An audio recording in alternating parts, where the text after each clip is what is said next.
warahmatullahi wabarakatuh. Kami dari kelas DI 24A1, ini topik tentang korupsi di Indonesia. Perkenalkan, saya Zulhadina. Saya Sri Wanita Mulyani. Saya Baris Rahmat juga. Dan saya Cina Rahman. Oh iya. Berikut adalah beberapa data korupsi di Indonesia. Yang pertama itu ada jumlah kasus korupsi. Pada tahun 2023, Indonesia mencatat 791 kasus korupsi dengan 1.695 tersangka. Jumlah kasus korupsi ini mengalami peningkatan signifikan dibandingkan tahun-tahun sebelumnya. Lalu kerugian negara itu ada berapa sih pada tahun 2020 itu?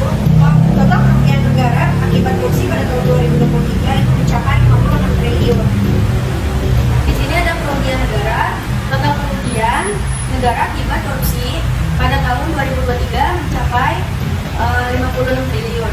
Indeks perilaku anti korupsi IPAK pada tahun 2024 IPAK Indonesia sebesar 3,85 menurun dibandingkan tahun 2023 yang sebesar 3,92. Nilai IPK yang semakin mendekati 5 menunjukkan bahwa masyarakat semakin anti korupsi.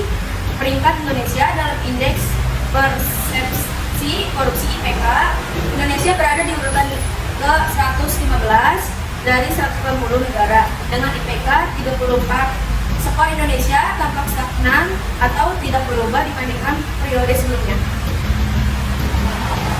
Baik, mengenai soal korupsi, menurut anak muda sekarang itu enggak, korupsi itu enggak aneh.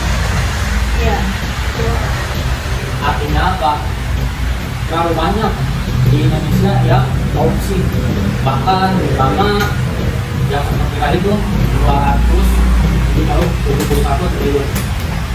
Dan sekarang ada lagi pada tanggal 23 Desember 2024, kebetulan saya dapat data dari Narasi TV, yaitu narasinya Najwa Shihab. Ada seorang yang bernama Harvey Boyce. Beliau korupsi 300 triliun rupiah. Beliau mendapatkan divonis cuma 6,5 tahun penjara dan didenda 1 miliar. Divonis ini dibicarakan oleh Majelis Hakim Pengadilan Tindak Pidana Korupsi atau bisa disingkat Tipikor pada Jakarta Pusat Senin 23 Desember 2024. Artinya apa? Baru sekarang korupsi itu terjadi lagi di Indonesia. Dengan ini saudara Harvey Boyce menjatuhkan pidana penjara selama 6 tahun dan 6 bulan serta denda 1 miliar, kata Hakim Ketua Eko Arianto Senin. Putusan terhadap Harvey Boyce ini lebih rendah dibandingkan putusan jaksa, yakni selama 12 tahun penjara. Harvey juga dihukum membayar uang pengganti senilai 210 miliar. Apabila dibayar, maka harta bendanya akan dirampas dan dilelang untuk mengganti kerugian, atau apabila jumlah tidak mencukupi maka diganti hukuman 2 tahun penjara. Menurut Hakim, Harvey terbukti melakukan tindak pidana korupsi secara bersama-sama dalam pengelolaan tata niaga Komoditas Timah di wilayah izin usaha penambangan IUP di PT Timah Tbk tahun 2015 sampai tahun 2022 dan tindak pidana pencucian uang TPPU. Perbuatannya ini menyebabkan kerugian negara sebesar 300 triliun rupiah. Bisa kalian bayangkan, 300 triliun rupiah sebenarnya banyaknya uang.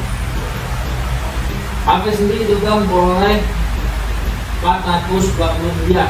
Harvey dinyatakan melanggar pasal 2 ayat 1 dan pasal 3 pasal 8 Undang-Undang UU nomor 31 tahun 1999 tentang KUHP dan pasal 3 UU tahun 2010 tentang TPPU. Dalam menjatuhkan putusan tersebut, ada hal memberatkan, yaitu perbuatan Harvey dilakukan saat negara sedang giat-giatnya melakukan pemberantasan terhadap korupsi. Sementara itu, hal meringankan, yakni Harvey dianggap sopan di persidangan, mempunyai tanggung keluarga dan terdakwa belum pernah dihukum. Artinya, dari korupsi tersebut, Harvey yang korupsi 300 triliun cuma dipenjara 6,5 tahun dan didenda cuma 1 miliar. Sedangkan di negara lain contohnya Cina, koruptor hilap dana sebesar 6, triliun itu dihukum mati. Sedangkan Indonesia itu tidak. Artinya apa? Artinya hukum di Indonesia itu belum stabil dengan negara-negara lain. Akan tetapi negara di Indonesia ketika rakyat miskin yang bisa dibilang korupsi tidak seberapa, hukumannya sangat berat. Bisa dibilang tajam ke bawah, tukul ke atas. Dan ada juga satu puisi yang bisa dibilang enak banget untuk para pemimpin negara. Orang bilang kita tanah Sunda, mau kata kayu jadi tanaman katanya. Tapi kata dokter Intel, belum semua rakyatnya sejahtera. Banyak pejabat yang membuat kayu dan batu untuk membangun surganya sendiri. Artinya apa? Banyak pejabat yang menjual batu kayu untuk mementingkan dirinya sendiri daripada mementingkan rakyatnya.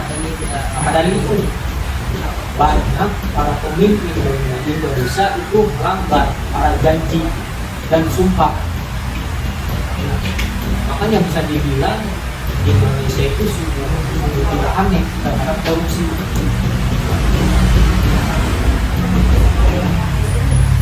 Apalagi pada tahun 2019 ya dulu saya pernah pidato di kelas, Jokowi bilang pada tahun 2011 bahwa Indonesia ini akan menjadi Indonesia Emas pada tahun 2045. Sedangkan di Indonesia itu masih banyak yang korupsi, dan semoga presiden yang baru kita ini bisa merampas semua korupsi yang ada di Indonesia dan bisa menjadikan bahwa Indonesia itu emas pada tahun 2045 sesuai ucapan Jokowi pada tahun 2019. Jadi setengah dari tikus-tikus negara itu kan sudah ya? Ya, sebelum ketika mau dilatih belum lama 3 bulan orang koruptor hampir sudah terangkap 28 orang.